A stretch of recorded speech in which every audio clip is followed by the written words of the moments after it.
Atau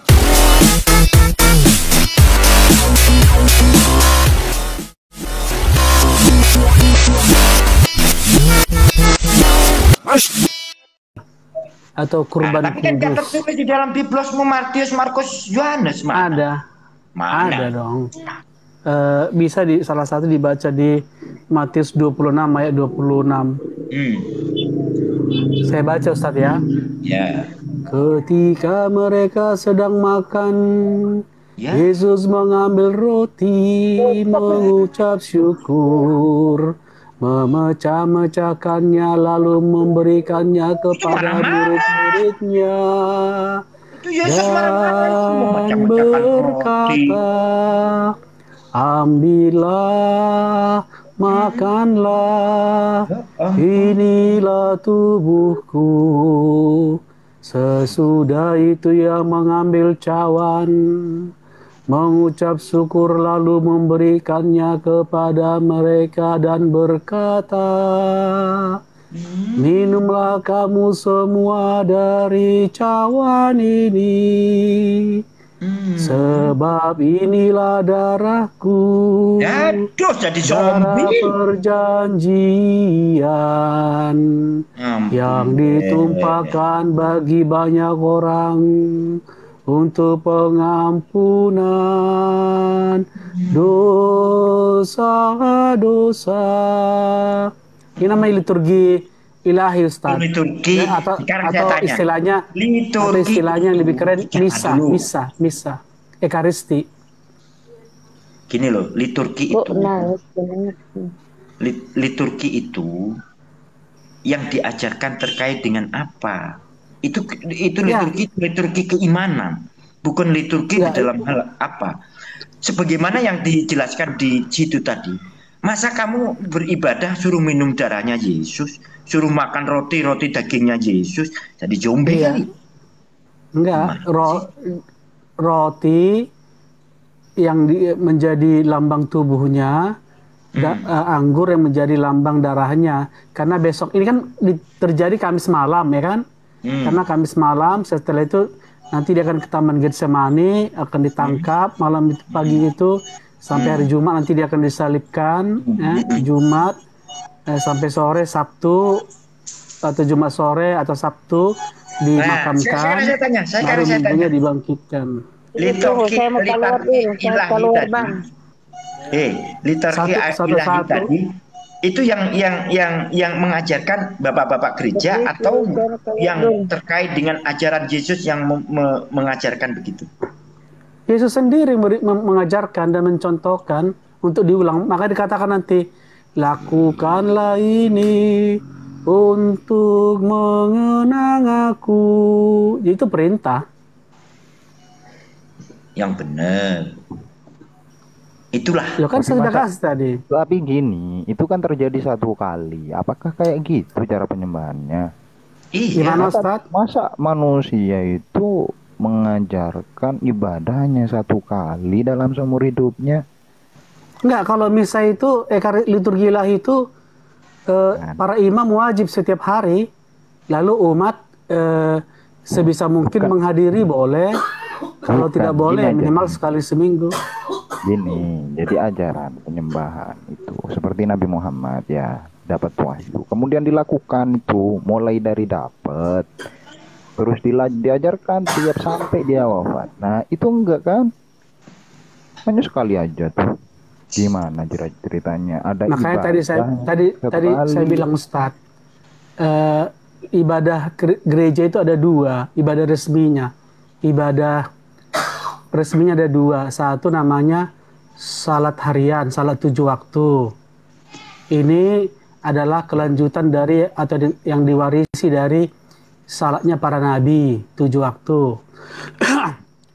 Kemudian yang kedua, yaitu tadi itu puncaknya adalah ekaristi atau liturgi kudus atau liturgi ilahi, di mana Yesus memecah-mecahkan roti dan anggur sebagai tanda tubuh dan darahnya yang menjadi sumber kehidupan bagi kita manusia. Sama seperti Allah dulu memberikan bangsa Israel roti manna. Orang yang makan roti manna itu akan lapar akan mati, tetapi yang makan tubuh dan darah Kristus dalam berupa roti tadi itu adalah akan hidup untuk selama-lamanya. Sebab dia berkata, akulah roti yang turun dari surga, barang siapa yang makan roti ini akan hidup untuk selama-lamanya. Itu makanya orang yang belum menerima Kristus tidak boleh makan roti itu. Tapi ini harusnya proses penyembahan itu seperti Matius 26:39. Maka ia maju sedikit, lalu ia sujud, itu baru, dan berdoa, ya Bapakku. Nah, itu harusnya. Tapi nggak ada Pak Amir kayaknya orang Nasrani sujud Pak Amir ya. Ya ada sih ada, tapi dia yang mengikuti gini kan ada Martodok ya, gereja timur dan gereja barat. Datanglah ke gereja-gereja yang kredibel yang sudah teruji 2023 tahun kan. Gereja timur ortodok itu yang sujud. Makanya kan ini ajarannya kan berbeda-beda. Ada yang ortodok timur, ya ortodok barat. Ini juga bertempur ini. Nggak ada kesesuaian. Enggak ada masalah. Enggak gimana? Ada, masa kamu enggak lihat? Enggak, biasa. Bertentangan, bro, antara ortodok barat dan ortodok timur. Berselisih. Enggak ada. Ada yang bilang bidat kok bilang. Yang bidat itu yang ajaran seperti Arius. Bidat, bro, sama-sama Alkitabiah kok bidat. Gimana? Ya kan dalam Islam pun ada itu Wahabi katanya bidat sama Sunnah, Sunni. Tuhannya tetap Allah Subhanahu wa Ta'ala dan Nabi Muhammad sebagai utusannya. Syiah ya sama saja tuh, mereka juga menuhankan Yesus Kristus. Hanya ada satu Allah, itu Bapa yang darinya segala sesuatu bersumber. Ada yang menyatakan seorang nabi kok seperti Yohanes. Ada yang menyatakan Yesus itu seorang utusan. Yaitu di apa itu? Yaitu di apa namanya? Saksi Yehova itu juga benar-benar menerapkan Alkitabiah. Iya, Wanes itu pun adalah hanya seorang utusan. Gimana tuh? Saksi Yehova itu maunya nggak kira-kira? Kapan saya bicara? Jadi Ustadz supaya kita nggak seperti curhat gitu kan? Wanes atau Trinitarian, mereka itu menyembah Yesus sebagai Tuhan. Sama semua. Saksi Jehovah juga menyembah Yesus sebagai Tuhan kecil katanya. Utusan bilangnya bukan Tuhan. Enggak. Mereka bilang Yesus itu Tuhan kecil. Tuhan besar itu Bapa, Tuhan kecil. Utusan. Ya, itu urusan mereka lah. Kan sama semua. Enggak. Kan mereka yang jadi Tuhannya itu Yahweh. Gini aja Ustaz Amir, kamu kan mewakili agamamu saja berdiskusi dengan saya. Kalau mewakili Saksi Jehovah, Wanes, Trinitarian, kan ribet, kamu nggak mengerti gitu loh. Betul nggak? Soalnya masalahnya itu perbedaan. Itu Ustadz Alwan yang terkait dengan perbedaannya itu dalam usuliyah kalau dalam. Silakan. Assalamualaikum Bang Alwan. Nggak masalah bahwa ada perbedaan. Iya, betul ya toh. Nah, di Islam kan ada banyak perbedaan. Menurutmu Syiah itu bidat atau tidak? Loh, kan kita ada tolak ukurnya. Waalaikumsalam Bang Amir. Maaf. Assalamualaikum semua. Saya mau makan dulu. Lanjut. Jadi dalam Islam itu ada namanya apa itu ya, klasifikasi khusus gitu loh Bang, dalam ketuhanan. Pertanyaan saya sederhana, saya nggak mau ribet. Syiah itu bidat atau tidak? Dilihat dulu, kita nggak boleh membidatkan orang.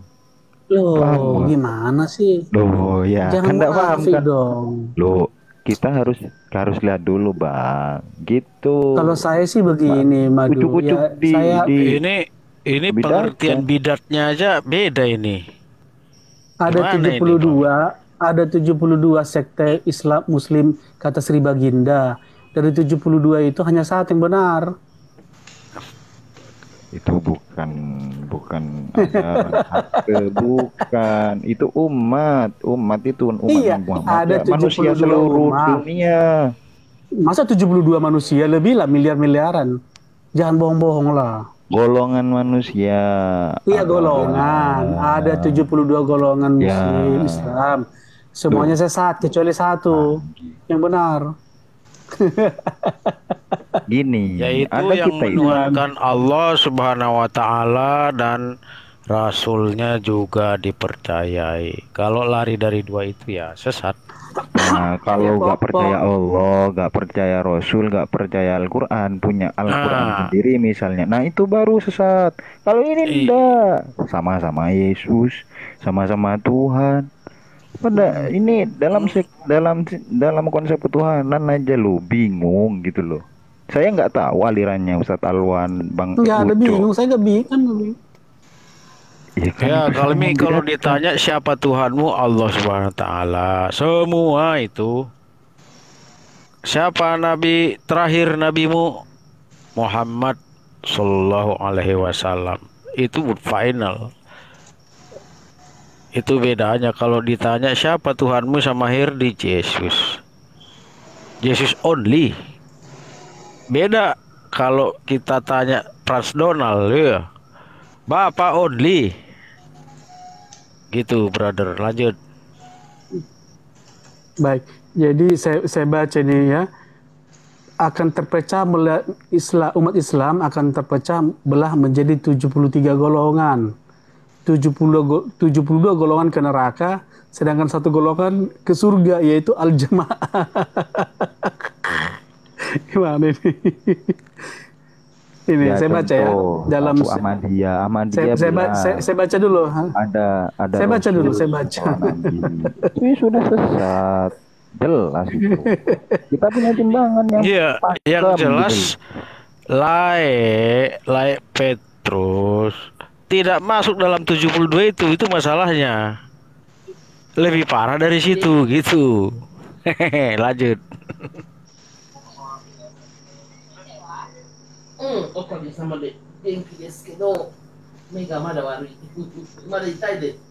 Halo, Le Petrus. Petra. Ya.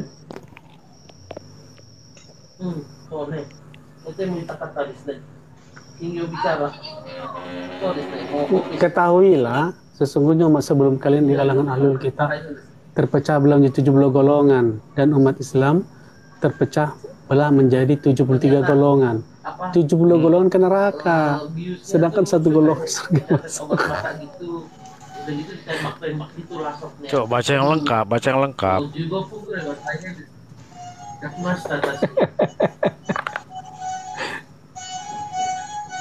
Ya, artinya 73 golongan, tapi kalau misalnya dari 73 itu masih percaya Al-Quran dan hadis, terus yang disembahnya Allah Subhanahu wa taala dan percaya kepada sunnah, ya Al-Quran dan sunnah, udah masuk surga semua. Enggak begini. Enggak, bukan kami itu membelok-belokkan bacaan. Saya enggak mau. Iya betul, yang memegang teguh sunnah. Dalam sunnah itu Allah satu, ada Nabi Muhammad, Nabi terakhir, ada Al-Quran sebagai kitab yang paling sempurna. Kalau ada Al-Quran lain, nah itu baru dikatakan bidat. Kalau di kita gitu ada timbangan, ada pakem. Meskipun dibaca 100 kali, pengertiannya nggak pernah berubah, bro. Ini hadis Abu Dawud. Hadis Abu Dawud meriwayatkan di dalam kitab sunannya dari hadis Muawiyah bin Abu Sufyan bahwa satu ketika dia berdiri seraya bertutur, ketahuilah sesungguhnya Rasulullah pernah berdiri di hadapan kami. Kemudian beliau bersabda, ketahuilah sungguh umat sebelum kalian dari kalangan ahlul kitab telah terpecah belah menjadi 72 golongan, dan umat ini Islam pun akan terpecah belah menjadi 73 golongan. 72 golongan ke neraka, sedangkan satu golongan di surga, yaitu al-jamaah. Dan sungguh akan keluar dari umatku segolongan manusia yang hawa nafsunya bid'ah sudah merasuki diri mereka seperti penyakit anjing gila merasuki pengidapnya. Ayub berkata di antara kebahagiaan pemuda dari orang ajam non Arab ialah apabila mereka dan seterusnya. Jadi 73 golongan Islam yang ada sekarang itu ya semua ke neraka kecuali cuma satu. Kecuali yang tadi apa coba? Satu, cuma satu dari 73 ya, itu. Dari 73 itu 72 masuk neraka. Enggak ada disebut, ada disebut 72 masuk neraka. Iya, ada. Baca dong, makanya kamu nggak baca. Al-Jamaah itu apa? Al-Jamaah itu apa? Saya baca Al-Jamaah itu apa? Saya baca Arabnya aja kali ya. Boleh? Iya, Al-Jamaah itu apa?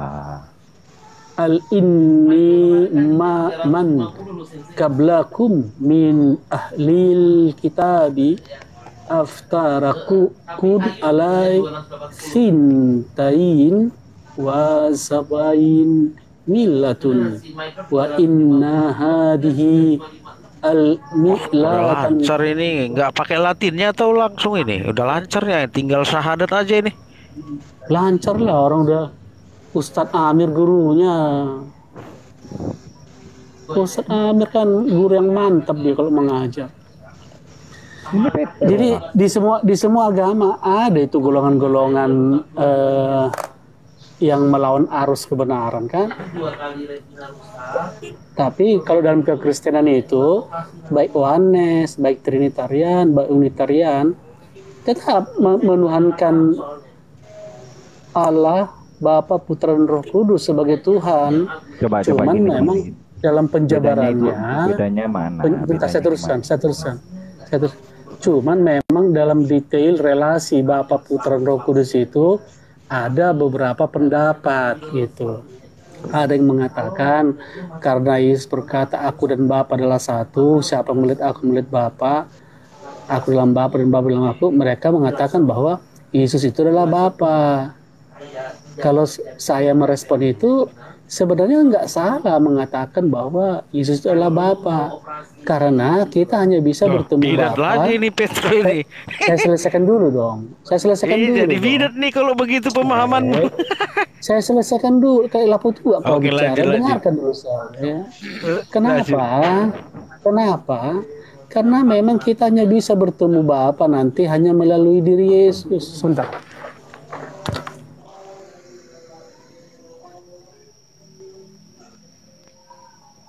Nah, gimana?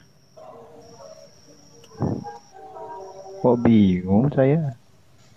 Alamatnya itu masih gak jelas alamatnya Tuhan itu. Kalau kita kan meskipun Baik, maaf saya lanjut. Saya lanjut ya. Lanjut. Jadi ketika mereka mengatakan bahwa silakan. Ketika mereka Oneness mengatakan bahwa Yesus itu adalah Bapa, saya pribadi bisa mengerti karena mereka telah menemukan Bapa dan melihat Bapa hanya melalui Yesus, dan memang seperti itu. Kita nanti tidak akan ketemu Bapa di luar dari dalam diri Yesus. Di surga nanti kita hanya ketemu Bapa di dalam diri Yesus. Cuman mereka melupakan atau menghilangkan eksistensi firman Bapa itu telah menyatu dengan Bapa tadi. Itu hanya soal detailnya lah, ya toh. Detailnya juga kan kita nanti kalau sudah ketemu langsung, oh ternyata begini misterinya gitu loh. Tapi ya dikatakan terpisah. Bahwa gimana? Bapa dengan Yesus terpisah, bro. Enggak dong, satu dong. Kan Yesus berkata aku dan Bapa satu. Itu alegoris, beda lagi, terbalik. Bukankah dia duduk di sebelah kanan Bapa kan? Duduk di sebelah kanan Bapa. Duduk di sebelah. Ya, kalau itu alegoris. Nah, ini terbalik ya alegorisnya nih. Terbalik ini dong. Alegoris. Begini. Ustaz Alwan lah. Begini, saya jelaskan, jangan buru-buru gitu loh. Itu kalau mau ngotot-ngototan kan gak ada gunanya saya diundang ke sini. Harusnya kalian mendengarkan saya. Kalau kalian mau saya dengarkan bilang gitu. Jadi duduk di sebelah kanan Bapa. Kenapa? Kanan itu adalah simbol tanda kekuasaan Bapa. Karena dalam 1 Korintus dikatakan kita hanya punya satu Allah, yaitu Bapa, yang melaluinya segala sesuatu bersumber dan untuknya kita hidup. Dan hanya ada satu Tuhan, Yesus Kristus, yang darinya segala sesuatu dijadikan. Jadi kekuasaan Bapa itu ya dinyatakan melalui firman-Nya. Kalau tidak dinyatakan melalui firman-Nya, maka segala sesuatu itu hanya fantasi saja di dalam diri Bapa, tidak pernah terwujud konkret. Maka untuk mewujudkan segala sesuatu dalam diri Bapa itu dinyatakan, dijadikan melalui firman-Nya tadi. Firman-Nya itulah yang menjadi Tuhan, dijadikan Tuhan oleh Bapa sendiri. Dan ketuhanan itu berasal dari Bapa. Contohnya, sebab aku berkata-kata bukan dari diriku sendiri. Nah, tapi Bapa yang mengutus aku. Betul, berarti tadi yang bilang itu betul. Itu utusan. Iya, karena kan katanya hanya ada satu Allah, yaitu Bapa. Darinya lah segala sesuatu bersumber. Itu loh. Jadi Yesus tidak berkata-kata. Utusan apa Tuhan intinya? Gimana? Utusan apa bukan? Ya, Allah menjadikan kalimatnya menjadi utusannya kan? Utusan artinya apa? Utusan adalah yang menghadirkan sang pengutus, itu. Utusan itu adalah yang menghadirkan sang pengutus di tengah-tengah kita. Musa apa? Moses. Iya, karena Bapak itu hanya bisa, Bapak itu akan hadir kepada kita. Kita mengenal Bapa hanya melalui kalimatnya. Sama seperti kalian hanya bisa mengenal Pietro itu ya dari akal saya yang berbicara ini kepada Anda. Jadi itu mewakili saya, menghadirkan saya. Kalimat yang disembah.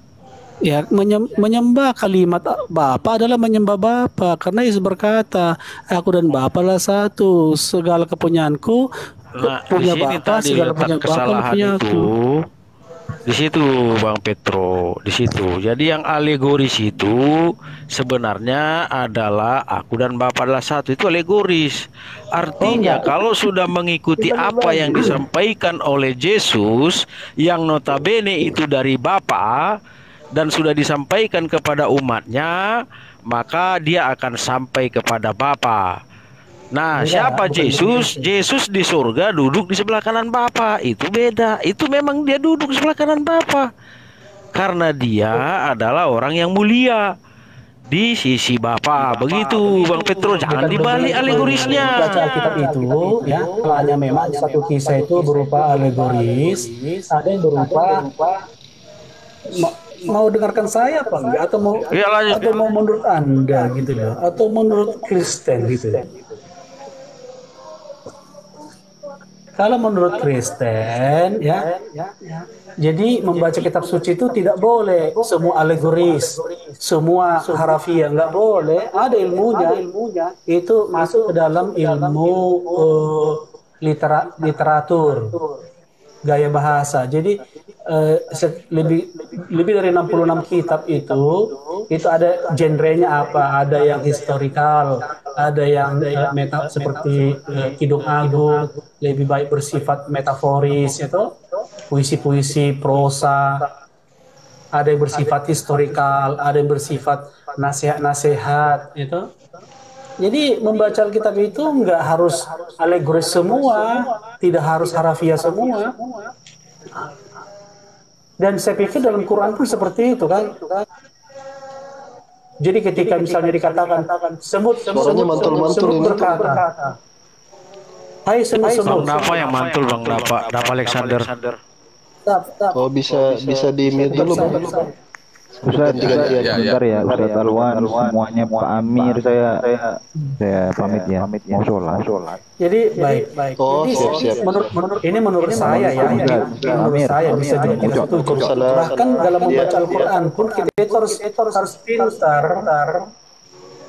Bang Dava mungkin bisa di-mute dulu kalau ini. Suaranya mantul. Doubling.